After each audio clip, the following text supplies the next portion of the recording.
Hello, hello. We are going live on LinkedIn and YouTube. So we're just going live in general. I got my boy Jeff Harry. We're going to be talking about a-holes at work. If you are on LinkedIn and you can hear this, please just give us a comment. Give us some of those little hearts or the thumbs up or the applause or the so we know that people are here. All right, looks like people are tuning in. Thank you, Jeff Harry. Yep, there we go. All right, cool. Boom. Jeff Harry, you can unmute yourself. We're good. Hi, Jeff Harry. Yes, we're good. We're good. All right. So, Jeff Harry, hold on. Let me make sure I have the LinkedIn Live there. We got a few people on. Hello, hello. I see Kathy. Let's talk about it, Kathy. We have Lee. Hey, everyone. Our response to your comments may be a little bit delayed because LinkedIn Live is in its beta stage. So please forgive us if we take a little bit. Hey, Craig. Craig is on. All right. So, Jeff, let's just jump into it. Yes. All right, cool. So for those of you watching, this is my good buddy. He's on one of these sides. Jeff Harry. He is in the same vein as myself. He loves to play and he loves to use play as a transformation tool. And we are working on a keynote presentation, a workshop, a training that's all around a-holes. And so Jeff, how do we even get on that topic? Yeah, so we run a lot of team building trainings for companies, and especially way in our past have worked for many large corporations as well as small businesses, and the question that always came up, and we would notice this especially when we would talk to people at conferences, was if you could ask the staff who is the a-hole at work, how many people would pick the same person? And whenever we did that, like naturally, it would just always be like everyone knows. Everyone knows. Yep. Everyone knows, but no one's doing anything about it. And it was just like, what's happening? Especially coming into a team building training where you want to like help transform and move the company forward. But no one is talking about the elephant a-hole in the room. So we were like, we need to create a workshop around this, because if you're not going to address this, then you can't do anything else. Agreed. And Jeff, you bring up a good point. We both in our separate works and our work together have found that when you bring experiential items like play into an environment, a lot of stuff starts coming up. In these exercises, you start to have these major takeaways where you start to see things differently. Like, quick story, I was working with a larger organization, and we did this game that had nothing to do with a-holes. And it was more about multitasking and showing why multitasking is an ineffective way to work and how it distracts you, and you end up wasting more time, getting less done, even though you think you're being more productive. Mm-hmm. And from that, in the debrief, this gal who is a VP, highly regarded in this organization, she was almost crying. She had this realization, and her realization was this: through the game, she was realized. So the way that the game works, just so you can have some context, is that you're in the middle. The person that's the focus is in the middle. There's someone in front of them, behind them, and each side. And the point of the game is for the person in the middle to pay attention to the person in front of them that is telling them a story. And at the end, be able to articulate what they heard in so much detail that the person knows that, yes, you knew exactly what I was talking about. However, the person to your left, the right, and the bottom behind you are asking you questions like math questions, and the blank questions. And it's just meant to prove that every time you take your attention away from the story, you miss something. Right. The way that this person interpreted the game and the big takeaway was that, oh my gosh, I am being a bottleneck for all of my team. Oh. And it is, one, not allowing me to do the best work possible, but it is not allowing my team to do the best work possible. I'm not empowering them to make decisions. And like literally, she was like almost in tears, like coming to this conclusion, because prior to that, she thought she was doing the best that she could, and she was working the way that she was supposed to. I'm a boss. My job is to make sure that you do your job right. And then because of that realization, because we had a safe place, because we've created this through play, we were able to, as a group, actually I'm just a facilitator. They were, as a group, able to come up with simple strategies to rectify that. And so that is a powerful example of how play, because you're doing something in a different context, allows people to have these aha moments and fix it. And then afterwards, the organizers came up to me and said, oh my gosh, we didn't that was not the intent, but they had been talking about this person for a long time, because people, saw that person as domineering, as being a hard nose, as, just being someone that, it's my way or the highway. However, they were really good at their job and they didn't know how to deal with that. And so think about it like this. In the other context, they bring them in. It's like, hey, person, we need to talk to you about your performance. We think that you are being a micromanager X, Y, and Z. That person most likely will get defensive. Like, what are you talking about? Yeah. So this allowed this person to come to that conclusion themselves. So that is first and foremost the power of play in transformation. And then, so getting back to the topic at hand, a-holes. And so Jeff and I, we were thinking, you know what? In so many organizations, we're finding that, like Jeff said, the elephant in the room of like, man, there are these people that are jackasses, douchebags, whatever the case may be. And they're all different. We're going to talk about like maybe the different archetypes of an a-hole and how that may or may not, work. And we've done a lot of research into the science behind this and why dealing with a-holes is going to be beneficial for companies. But Jeff, what are your thoughts on this before we dive into some of this? I think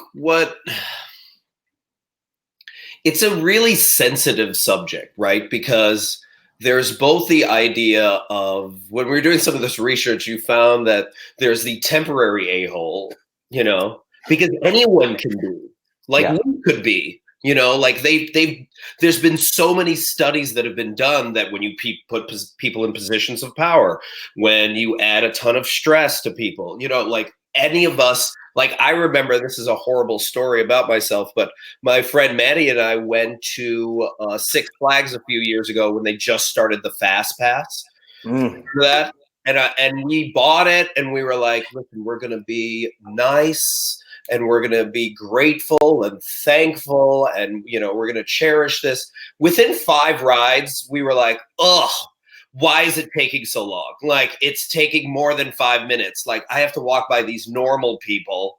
Ugh. They're just like, I just got so like, what is it? I was just such an a-hole. I was just the power of it. And I was just like, the amount of gravitas I would walk and just thinking that I own the place because I had this ridiculous, stupid past.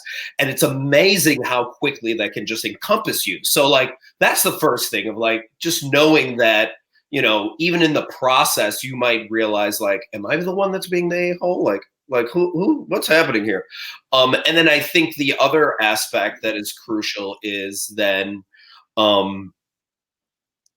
for the people that it's not temporary, where it's just like, okay, this person, is it really about just the person, or is it about why that person is allowed to act the way they're allowed to act at that company. And if you remove that person from, office or from that position of power, if you don't change the dynamics and the culture around it, just another person will take that place. So like it's a bigger question than simply being like, let's just focus on this person, let's blame, and then we'll be fine once we address it that way. It's like it's much more internal than it is external. Jeff, you bring up a really good point. And before I mention that, Kathy mentioned in the comments that we bring up a good point. Sometimes people are good at what they do, get away with more. Yeah. That top salesperson, and it becomes almost like they are that linchpin. Oh my gosh, we don't know what we would do without them. Yeah. And this also ties into your situation of environment. Yeah. Putting people in an environment where they can, get away with it. Just because it's just, oh, well, you know what? We're just going to let that slide. Right. Right. You're good at what you do, but you happen to be a hard nose. And again, that for decades, that has, been the thing. Yeah. Where, I was watching Mad Men the other day, and just because my background's in marketing, I really like looking at like where'd marketing come from, and they did a really good job of representing what that industry was like in that time period, and it was how things were. Now, I have this belief: just what got you to where you are now is not necessarily going to get you to where you're going to go. And we'll talk about some of the research in just a moment. But Jeff, I want to bring up a good point about the temporary a-hole. And one of the research and something that I was watching recently, and it was through it was a podcast. I think it was NPR podcast, and they were looking at different situations, and one of the situations was people that have privilege, and they had two people play Monopoly, but by a short chance, a flip of a coin, one person got 2 die, the other person got 1 die. And so this was a random thing that now you have an advantage over someone else. And they found that in that situation, the person who had 2 die, they were rolling, they were going around the game board, like stomping their piece. They were being very like sort of high and mighty. Yep. And then at the end, when they won, they, in most cases, we're talking about it was their ability. Like it had nothing to do with the fact that they had 2 die. And so it's so interesting that in that environment, in that temporary situation, people sort of rose to the occasion. Yeah. And so that's why it's crucial to understand, well, what is enabling an a-hole to become an a-hole? Yeah. What's interesting about that study too is they had pretzels in the middle of like, and it was like who was taking more of the food, and you also noticed that the person that was winning was more entitled to eat food. Like it was just like, oh my gosh. But addressing Kathy's thing about like, of some companies allow that like superstar to like do whatever they want to do. They actually have, some of the studies have shown that just simply having that a-hole in the room, even if they are making the company more profitable, they are actually affecting the productivity levels of everyone around them. And then if you put that person in a position of power, they're more likely to hire another a-hole just like them. That's doubling the amount. So it's like you win in the short term, but you completely lose in the long term. Agreed. And hey, Melissa, just want to make sure we give shout out to people who are watching. And please forgive us for the delay on getting back. Like I said in the beginning, LinkedIn Live is in its beta stage. So I have 2 screens. I'm going back between one and then the other. And Lee Harris is on here. He said, I recommend giving a-holes the thumbs up. Oh, puns. This is just a fun This is a great topic. topic. This is a fun topic, dude. This is a fun topic. But speaking of a-holes and speaking of research and speaking of our friend Melissa, who is watching, I believe she's still watching, she had recommended a podcast by Adam Grant, amazing behavioral psychologist, and it was talking about that very subject, about a-holes. And there was this study that concluded that people who are a-holes, they actually will make you dumber. And it's to, Jeff's point that he made earlier about how they treat other people makes you doubt yourself. And so before I tell you about this study, let me tell you about something else that was another bit of research where they basically said someone who has confidence, it would, other people were just like, oh, all right, cool. Sort of like that group think. So they had groups of people and they had them answer questions and they had to sort of agree on, as a community, all right, which one's the right answer. And they found that in this situation, the person who was raised their hand the fastest and answered the quickest, they usually the group can side it with them, even though in some cases that person was not right. Yeah. They just happened to like, oh yeah, it's this, and people like didn't even question it. It's just, again, part of our DNA, and we are a very social species, and it makes sense going back to centuries ago when there were saber-toothed tigers and the threat of our species were in danger. The people who spoke up first, we're like, all right, what, they might make sense. But we're in a different environment now. Yeah. Where things aren't that cut and dry, that black and white. Think about innovation. Like, to be innovative, you need to be able to take risks. You need to be able to think outside the box. And if you don't have a framework or a process to circumvent that, you may just be following someone's sort of instinct, and it may have been right at one point, but it may not necessarily be right now. So getting back to the whole point about a-holes and how they potentially make you dumber, in this study, I don't know what school it is, so forgive me for not knowing that. They had these students, they wanted them to take surveys, and so they had them report to this room. And in the scenario, one or two things happened. In scenario one, the students saw a note that said, "Hey, the survey's been moved to this room. Go to this room. Report there." Scenario two, there was a professor. And that professor berated the person who came up and said, "Aren't you dumb? Can't you read? It's not here. It's over there." And it was just a complete jerk to them. And then when all the participants arrived, what ended up happening is they were given a test, just a simple test, a simple skills test. And in the situation, in the scenario where the people were berated by the professor, they did, I think, about 30% worse than the people who just had that sign. And what that takeaway is, someone, especially someone of power, that makes you feel belittled, that makes you feel incompetent, it's going to have an effect on you. Yeah. It reminds me of an article I'm writing right now. It was based off of a quote Viola Davis said, where she was just like, you either claim who you are or you chase your worth for the rest of your life. Yeah. And what really resonated with me was the whole chase your worth part, because they're like chase your worth questions. And typically a-holes ask those questions. They're questions of like fear or lack. And there are a lot of questions about like comparison. So like you can feel it when they ask the question, then you're just like, or the statement that they, like in a workshop and they're just pontificating and you're just like, like that just is like, it drops your energy levels down, and then you're less likely to participate in the meeting, and thus not the best ideas come out, which is expressing. Agreed. And so that brings us to the point about psychological safety. And Google did this study.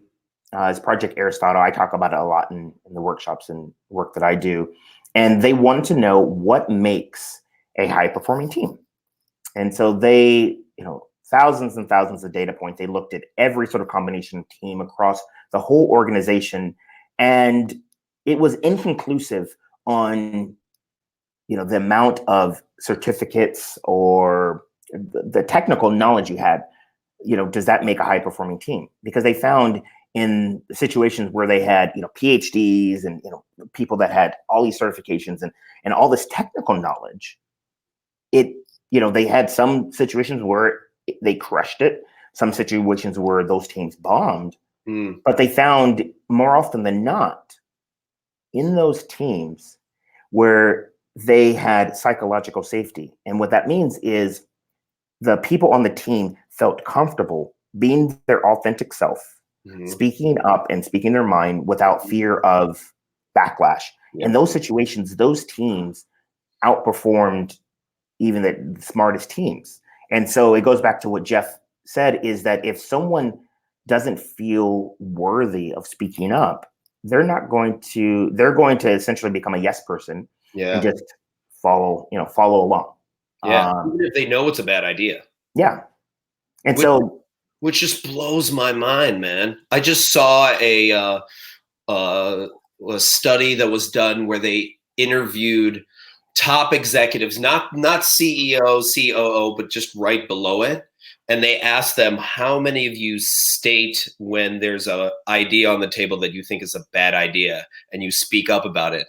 And they said 70% of these top executives representing Fortune 100s did not. So like, if you think of all the products that are currently out on the market that we have, they're not the best ideas. They're just they're the ones presented, and it's just so depressing, because it's just like, that was a horrible idea. How did the Zune get out of there? The Zune got out because no one spoke up when that asshole was like, "This is amazing. Everyone's gonna love the Zune," and we're like, "Okay, all right, let's go ahead and do it."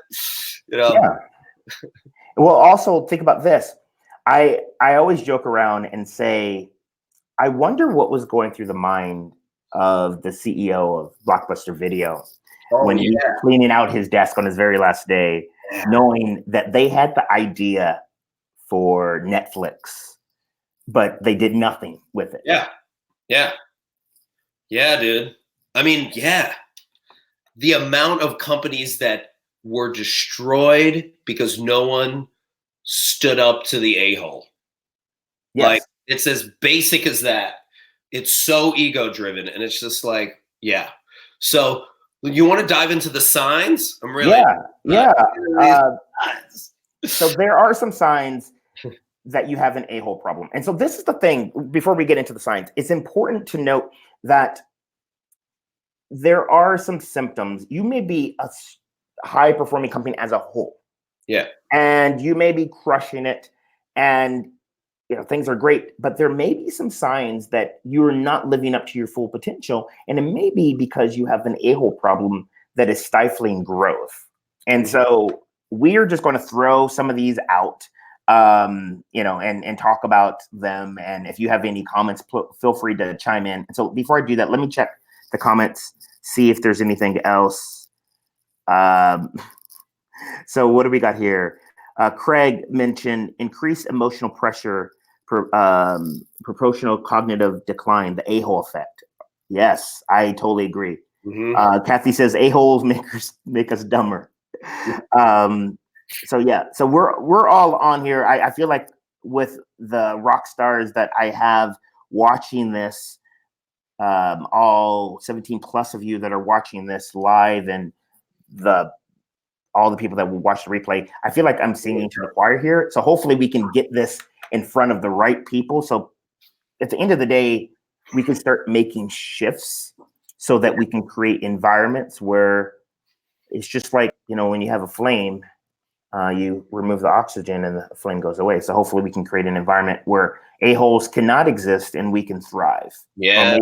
Maybe that's just me being overly optimistic. I don't know. Anyways, all right. Sign number 1, let's throw it in there. You have an employee who, regardless of behavior, is untouchable. So Kathy brought this one up. Yes.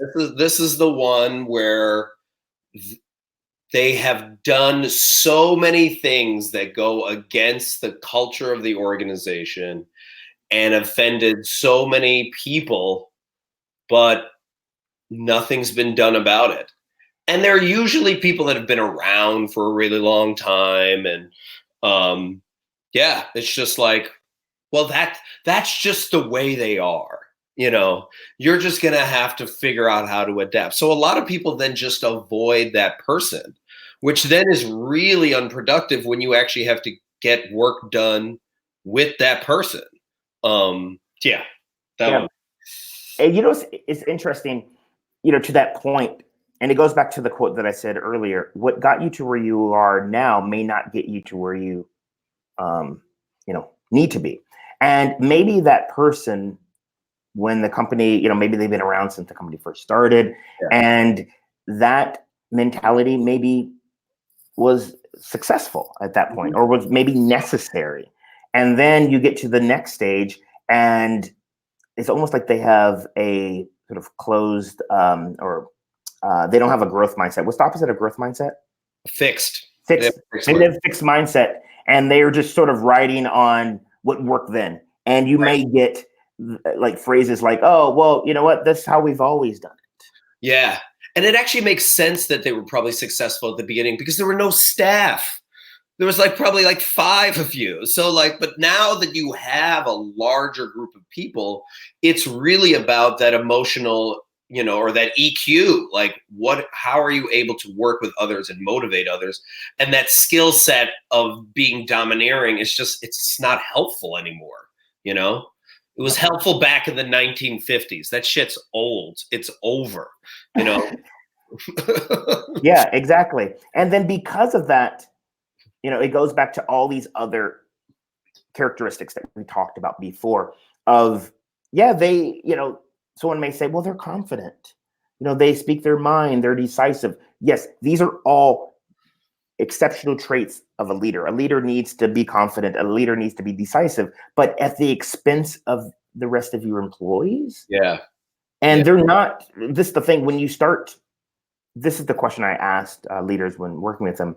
Do you want people to comply, or do you want people to, help you grow? So if you just want compliance, continue acting the way that you are, because you will get compliance. Because especially in this day and age where our economy is in this flux, and a number of people are just scared about am I going to keep my job? I have a family to, to take care of. I have student loan debt. They may just get complacent and you know what? I'm good here. I'm not going to rock the boat. Yeah. And well, imagine 10 years from now, do you think your company's still going to be in that same spot? Are you going to be able to innovate? Is that person, I like to call them a one-hit wonder. Are they going to still be able to produce? Yeah. And frankly, 10 years from now, are you going to be around? Yeah. Are you going to be able to sustain your company when you have a lot of people that are just mailing it in? Yep. Ugh. Yeah. So this actually goes into our sign number 2. You have a domineering employee who isn't challenged. So this person, may or may not necessarily be a, rock star behavior or something like that, but they're just not challenged, and maybe they're the ones who is just always coming up with the ideas first, or they're just first to answer, or in some cases, to be honest, they may have a relationship to the owners. I had a good friend of mine. He worked for a family-owned company, and the boss had their children working there, and one of the children was just a complete jerk to people, and no one would say anything at fear retaliation, because it's well, that's the boss's son. And then my friend ended up getting promoted to office manager to deal with the boss's son, because the boss's son couldn't even deal with him. Yeah. So again, this is, again, it goes back to culture. It goes back to what sort of environment are you in? What is tolerated? Yeah. I mean, and this sign is, you'll know, because basically this person takes up all of the space in the room. They usually take up 70 to 80% of the conversation. and you can actually see and feel everyone else just kind of pulling back. And especially if you're on like a like a Zoom call or stuff like that, they're doing other work because they're just like, I'm just going to let this person just blabber on until the hour is over, and then I can go back to my work. Yeah. Yep. What a waste of time. Yep. And in the words of Craig, your a-hole quotient is too high. Yeah. So hopefully by looking at these signs, you could start to understand. And towards the end, I'll talk about some really cool ways that you can sort of assess the motivation of your group. And maybe if the motivation is too low, there might be some a-hole issues. So moving on to number 3, and I can relate to this. Number 3 is an exodus of really talented, smart people. This is a big one. Yeah. In that you have an organization, especially in this sort of challenging, sort of economic climate, people that know their worth. It goes back to the quote that Jeff Harry said in the beginning. Jeff, say it one more time. You either claim who you are or you chase your worth for the rest of your life. Yeah, agreed. In that the people who are smart and they're talented, they're not going to put up for that. Yeah. They're going to voice their opinion. Maybe they're trying to help, be a great collaborator. And then over time, they're going to be like, I'm out. Peace out. And there's a lot of studies. Gallup put some studies out, that talks about sort of voluntarily, what's it called?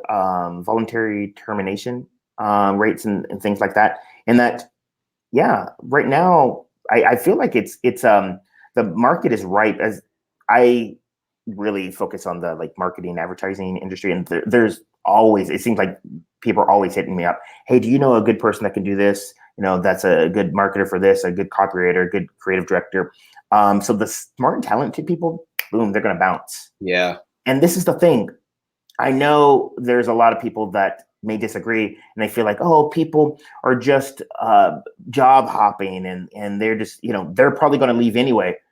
Who goes in? I don't know about you. Who goes in saying, you know what? This is just my rebound job. I'm just going to be here for I don't know, 16 weeks, a year, then I'm out. I feel like people, genuinely, give a company the benefit of the doubt and it's like, this could be it. Yeah. This could be the job, the job where I can spread my wings and I can really make a difference.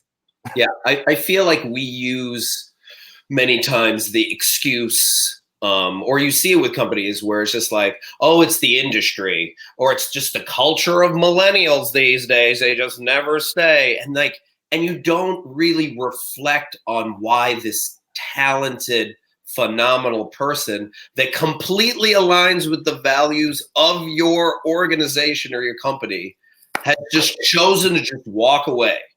And some of the studies have shown that, the main reason why people either stay or go first is based off of their colleagues, the people that are around them on a regular basis, how much time they spend with them, all that. Second is their manager. And then third is the company. So as much as, even if they love the company, if their manager is a certain way or the people around them don't make it enjoyable for them to like wake up in the morning and come to the office, then they're out. And it's something as basic as that. And I think a lot of times we try to reach for all these other grandiose reasons, but it's something as simple as like, this person is not enjoyable to work with, so I'm leaving. Like, it's like,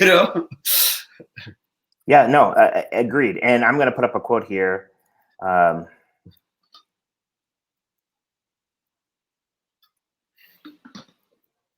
don't know who coined this. So if you, in the comments, if you do, please,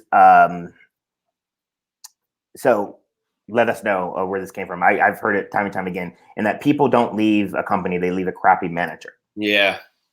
And the need for the work that we're doing of skills development, of helping those managers become people of influence to, help breed, great cultures. But, Jeff, to your point, it's just one of those things where I feel like companies need to sort of look inside themselves and just take a real hard look and maybe it's you. It's one of those things like, yeah. Well, it could be everything else too. It could be the industry. It could be the culture. It could be all that. And also, because it's not either or, right? Yeah. And also, what did you do or what did your staff do to contribute to this amazing person walking away? And just own that. Just own that piece of it. Not all of it, but own that piece and explore why, Yeah. Kathy brought up a good point. She had seen this happen, and HR doesn't even do exit interviews, suggesting they don't care to even get the info on what they could do about it. Because they probably don't want to know. Because they probably already know. It goes back to that whole basic thing of like, who's the a-hole in the room? Everyone knows, but nobody's doing anything about it. And then you're like, well, then you it's not surprising then that this is happening. Yeah. But it's really sad because as a collective, you could figure this out if you really want to. If you want to. Yeah. And I think it goes back to, well, what's your motivation? Mm-hmm. And there's a lot of, Simon Sinek talks about this too. If your motivation is, stockholders and, making them look good, well, you're probably not going to value your employees. Yeah. And I know from personal experience, I worked at an amazing company like that had the potential to be really epic. And then we grew. We started small and we grew really big. And then things started shifting where before it was about the culture, it was about protecting the employees and doing good work, all of those things. Then it became about, well, we have investors that want things a certain way and we need to position ourselves for growth. And then it just became very toxic very quick. And then the people who were smart, they left. And this is something really funny in that at this company, they wouldn't want people to leave to go to their competitors. So they would have people looking out to find out when people were considering leaving. And then they would essentially give them more money. They're like, hey, what do we got to do to keep you to stay? We know you're smart. How about more money? And that, again, that is setting certain precedents to people in that, oh, I want more money. All I have to do is threaten to leave. They'll give me more money. And it's not fixing things because at the end of the day, those smart people, it's not about the money. Yeah. Yes, money's great. Money does give you access to stuff. But at a certain point, your way of life, all these other things mean more. And what's interesting about that story is then think about the people that are attracted to stay. Yes, agreed. And it's the people who stayed are the ones who are they're getting away with murder, essentially. Yeah. Or they don't value themselves. They don't think they can get another job. Yep. And so then we're in this abusive relationship here. Yep. And it's just this circle. And then you feel like, well, there's nothing we can do about it. There is some things. What I'm doing and keep my head down. Yeah. Exactly. And then that I'll find the stat and I'll pull it up here in just a moment. But it was talking about the percentage of people in your corporation and who you need to worry about. So there's the people that are go above and beyond. It's a small percentage. And then there's the sort of like the toxic type people, and that's a small percentage. But then there's the people that are complacent, that are just like, you know what? I'm just going to keep my head down. I'm just going to get through the day. And that's what you have to worry about because they make up the large percentage. Yeah. So, and that's a great shift into our sign number 4 that you have an a-hole problem. Yes, the company values do not align with the actions of the employees. Yeah. I mean, you can just see it, like, you know how you have like missions and core values on the wall of places, all these like integrity and accountability But there's just that one person that just is ignoring all of it. And you're like, well, we all have, it's like we all have to follow the rules. It kind of reminds me of like elementary school, where there's that one kid that was just breaking the rules and the teacher's only focused on everybody else. Everyone else has to follow these rules, but this kid can do whatever the hell they want. And you're just like, well, then this is just hypocritical. So then you start thinking, well, like if this person's getting away with this, well, then I don't have respect for these values or this mission because they don't actually believe it. They're just giving me lip service. Yep. And it goes back to number 2. This employee's not challenged. There is a misalignment with values. Oops, I gave you a tidbit to 5, but there's a misalignment in values. And then it starts this ripple effect. Yeah. And this is a question that everyone should, have a hard look. Are these values that you really believe in, or are they just something that looks great on a company website? Yeah. Yeah. How are you enforcing these values? Brene Brown talks a lot about this. Zappos in Tony Hsieh's book, they talk about values and having values that are actionable, that you can hold people accountable to. That's important. You don't just say, oh, here's our values, and then you bring someone else in because they may be a rock star at what they do. Right. But then they're going to quickly start to, shift the overall culture. And it becomes like this toxic parasite that before you know it, everything is dead. And this reminds me of this story. My dad, he has all these, at his house, he has all these aquariums and fish tanks. And he has one that has these little tiny fish, and he has some with the big fish. And he got one, I don't know the species or the type of fish, but it looked like it would be a perfect fit for this tank. The right size, and it complemented like all the colors and stuff like that. And that fish came in, and it was like sort of swimming with the other fish. Everything looked cool, but over time, the little fish started dying. Like, it was very sad. Like, the fish were dying. And he's like, I don't know what happened. He was checking the pH balance. He was checking all these things. And then upon close investigation, he found that fish was biting the fins of the other fish so much that they just couldn't swim, and then they died. And it was like essentially bullying all the fish. And so what he did was he took that fish, that bully fish, and he put it in the tank with the other big fish. That problem stopped. Oh, interesting. And so it reminds me of this research that they did with bonobos, in that they had like a bonobo, like an alpha type person who came in and was trying to domineer like another pack, but their values were so strong that didn't fly in that pack. And that bonobo ended up complying and getting, to the group. Yeah, Bob Sutton, Stanford professor, I think was part of a study where he found that when you take that alpha or that domineering person and you put them with other domineering people, they actually all work better together than just keeping them just in the group, just hanging out and just becoming toxic. So sometimes sometimes it's not even about like getting fully rid of the person, but just finding the right spot to put them. Yeah. And having a culture where it's a check and balance. Yeah. And so I feel like this aligns. Hopefully she's still around. Sarah, what's up, Sarah?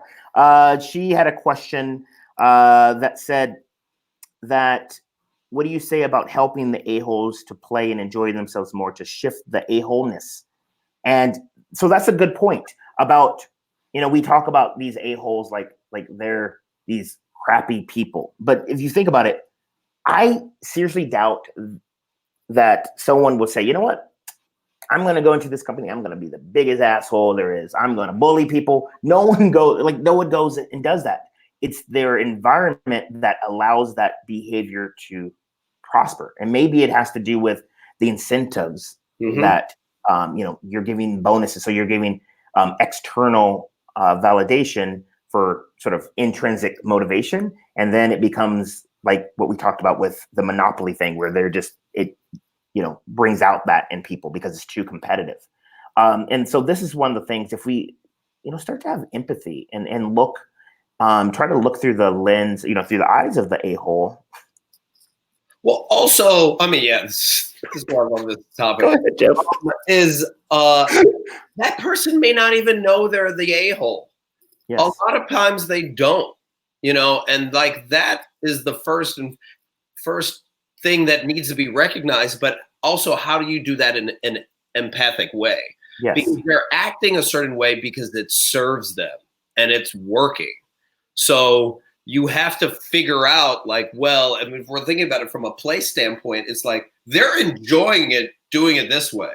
So unless you can figure out what is more enjoyable, where they will have a better experience as well as you'll have a better experience. So, I mean, so it could be confronting them and being like, this is not helping, but it could also just be, it could be also small increments where whenever that person speaks out, you, as well as the group, because this is like a larger group, there's more of us than this one person, people are setting boundaries. So like, you can't act the way you act. You can't take up like 70% of the meeting time. You can't, like, when you insult someone, people are going to come back at you and be like, that's just not cool, dude. Or, and if you want to make it more playful, it's just like, guess what? We're going to point out every time in the most loving, sensitive way possible. We're going to point it out to you, because frankly, if you don't solve it at this company, you're going to have this issue at the next company anyway, man. So we're going to help you out, but we're going to point it out in a fun way each time until you are aware of it. And either that person will really appreciate you or they'll leave. They'll just leave. Yeah. So, yeah, it's all about the environment and creating, and starting small, creating, maybe start to look at your values and how can we hold people accountable to these values? And it's how can we start first with the positivity, because emotions are contagious. Yeah. So if you create an environment where that behavior is tolerated, where that can be the first thing there, then it's going to create a ripple effect.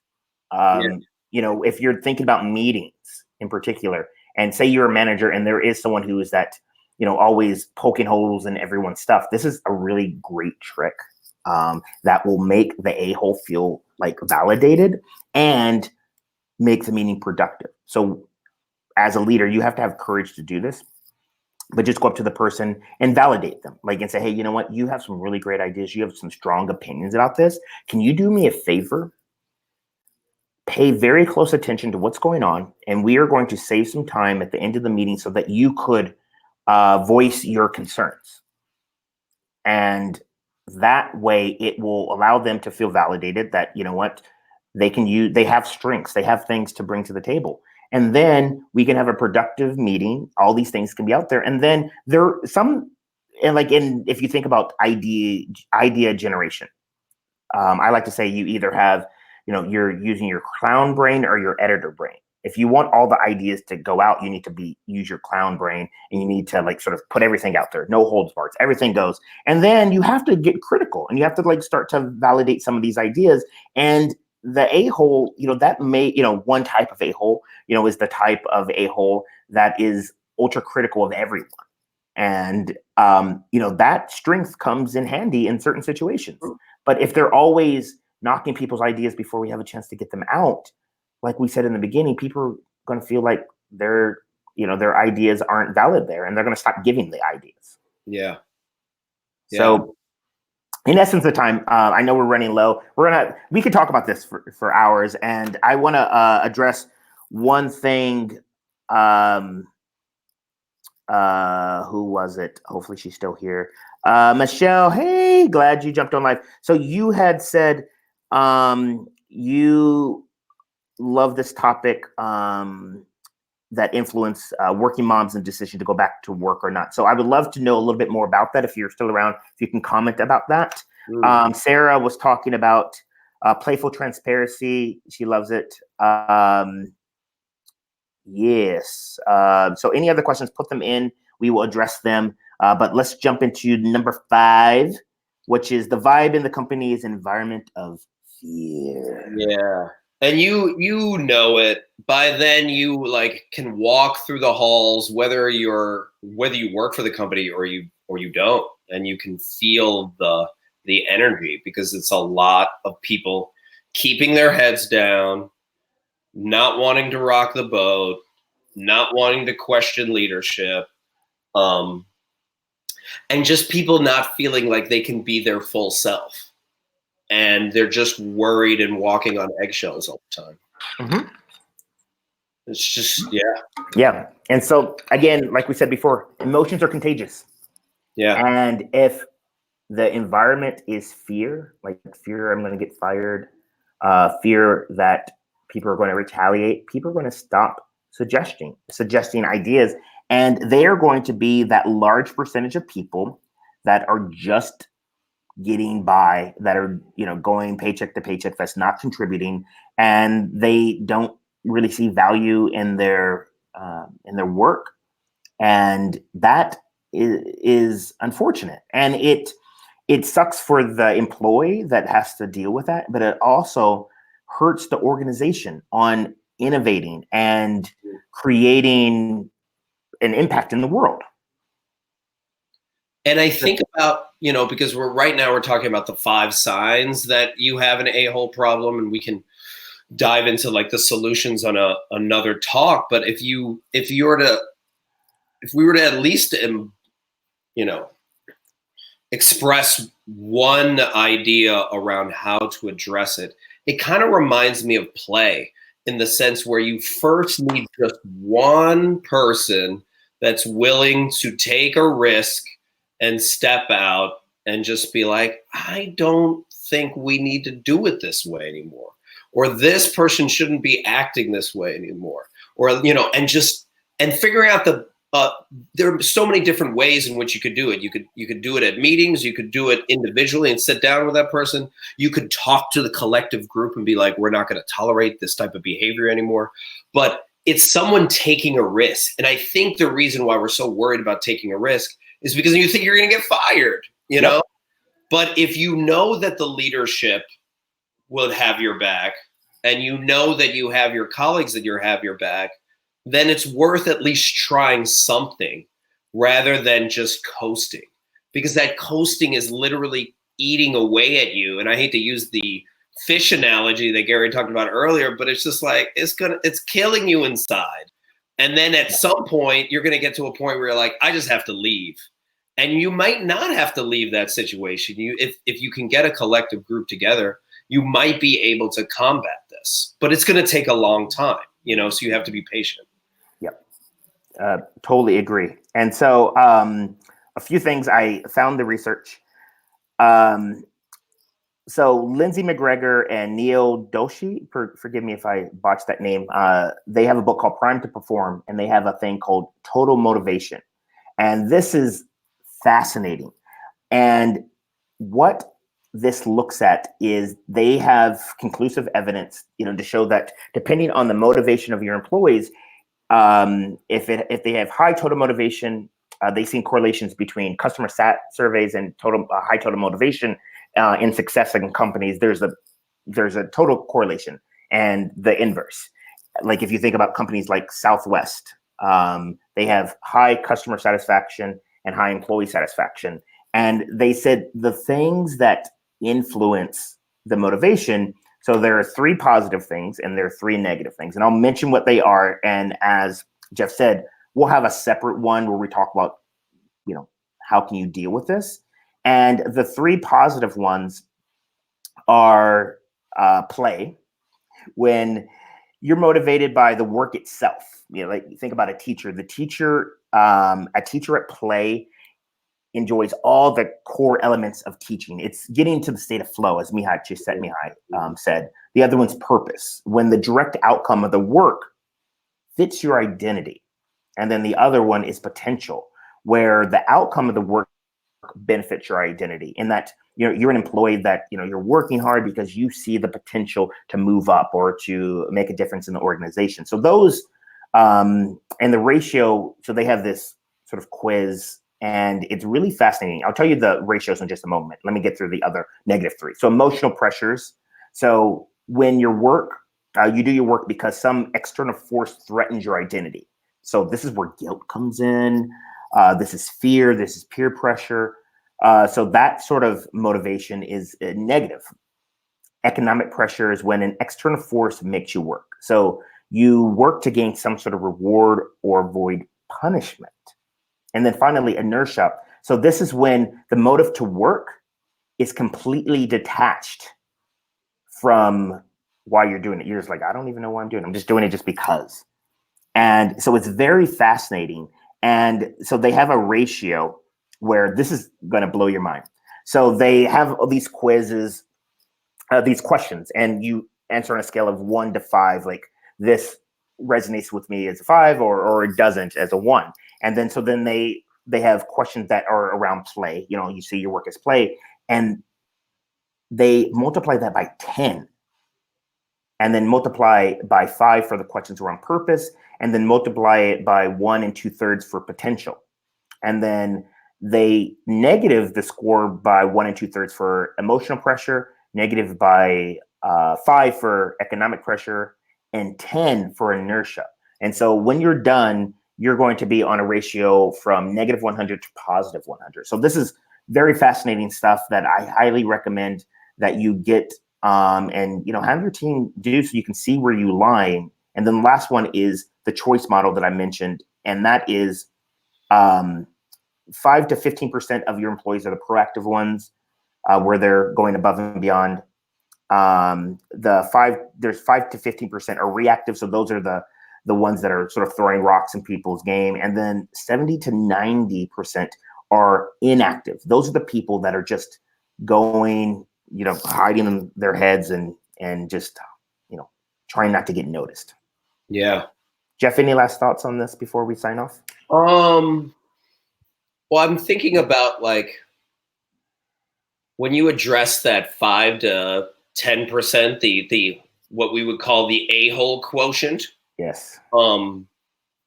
It does then have a ripple effect with everybody else, because it's like, oh, we actually believe our core values. This person's actually getting checked. There's actually progress. And then that would motivate that 70 to 90% to do slightly more work or just be more likely to stay, because they're like, well, people are actually following through on what they said they were going to follow through on. So that's the part that, it's part where you have to really look at it and see, are we really willing to take a risk and address this? Yes. Agreed. And so that is pretty much everything that we have. Thank you for tuning in, whether you were on the live or the replay. If you have any other questions, comments, feedback about this topic of a-holes, leave it in the comment or in the comment section. When we get time, we'll go in and sort of reply to some of these. Some great conversations here. Thank you for all the comments. Craig, Michelle, Kathy, Sarah, all of you are so amazing. Thank you for supporting us. And we are, like I said, we are working on this, this training because we feel like it's necessary. We're going to be at the World Domination Summit in Portland in a few weeks. We're going to be doing a quick meetup about this. And then we're going to really be debuting this at Inbound HubSpot's event. So if you are going to be at that event, check out our workshop. Anything else, Jeff, before we bounce off? No, there's a lot to dive into. So we're going to continue to this topic. So yes, keep throwing questions out at us. Yes. So bye, everyone. Thank you so much. See ya.